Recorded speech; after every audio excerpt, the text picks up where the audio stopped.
আসসালামু আলাইকুম, সবাইকে ঈদ মুবারক। সবাই কেমন আছেন? আশা করি সবাই অনেক ভালো আছেন।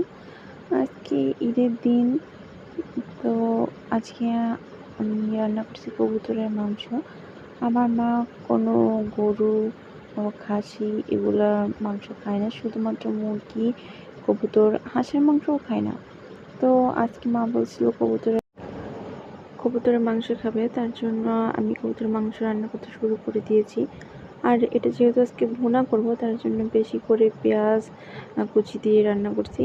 পেঁয়াজ কুচি, তারপরে বাটা মশলা, আদা, তারপরে গরম মশলাগুলো আমি বেটে রান্না করি সাধারণত, জিরা, আরও যেগুলো লাগবে লবণ, হলুদ, মরিচ, এগুলো দিয়ে কষিয়ে নিলাম।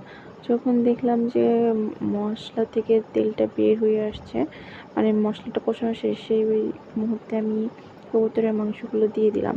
এগুলো খুবই হালকা মানে পানি দিয়ে রান্না করব, বেশি পানি দিব না। এগুলো একদম আমি ভুনা ভুনা করে রান্না করব।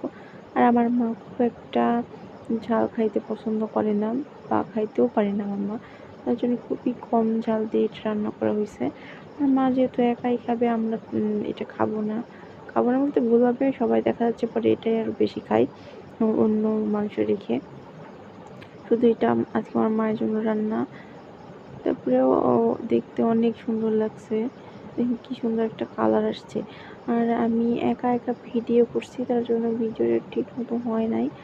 আর আমার মায়ের চুলাটাই ইগনোর করবেন, কারণ আমাদের ঘর বাড়ি সব মানে নতুন করে করা হচ্ছে, তো এখনও চুলাটা ঠিক মতো মেরামত করা হয় নাই। আর এমনিতে যে কবুতরগুলো আছে সেগুলো অনেক দুষ্টু, ওরা কী করে চুলার মাটিগুলো সব খেয়ে ফেলে। রেগুলার এটা ঠিক করা লাগে আমার মায়ের। তো আমি হালকা যে পানি দিলাম কষানোর শেষে, হালকা পানি দিয়ে এটা রান্না করবো, খুব একটা পানি দিব না, মানে অতটা ঝোল ঝোল করবো না, শুধুমাত্র ভুনা ভুনা করবো, এভাবেই রান্না করবো।